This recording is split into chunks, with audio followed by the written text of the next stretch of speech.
Assalaamu calaykum waraxmatullaahi wabarakaatuhu. Maanta waxaan baranaynaa Swahili language. Meeshaan waxaa noo qoran Swahili iyo Soomaali. Waa Swahili iyo oo lagu turjumayo luqadda Soomaaliya si u fahanto sheyga wax laga wado.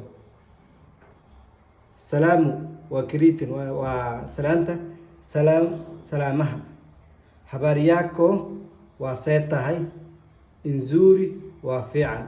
meeshan G iyo R ku qoran waxa uu soo gaabsay G oo greeting salaami, R tina oo replies waxa ku jawaabi lahayd.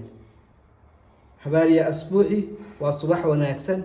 Nzuri ama njema waa isku mid, waxa waaye waa subax wanaagsan. sidoo kale habari ya mchana waa galab wanaagsan. Nzuri ama njema waa galab wanaagsan. sidoo kale habari ya jioni waa fid wanaagsan, waxa ku jawaabay nzuri ama njema. all of them waa isku mid, macnaha waxa waaye waa sidoo kale waa fidnimo wanaagsan oo kale. Usiku umema waxa waaye habeen wanaagsan. Asante waa mahadsanid. Bia na wewe waa sidoo kale. meeshan waxa la mid marka habeen wanaagsan habari ya usiku waa dhihi kartaa.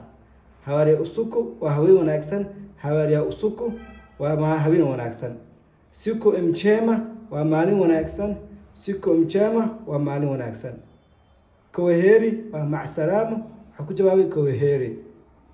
Nitakuona baadaye maxaa waaye waa aragti dambo.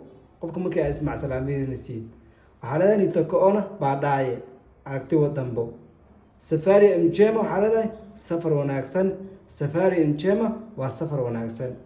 marka insha Allah taala cashirka maanta intuu ku ogyahay waa Soomaali oo ku turjumayo lagu turjumayo Swahili sida u fahanto.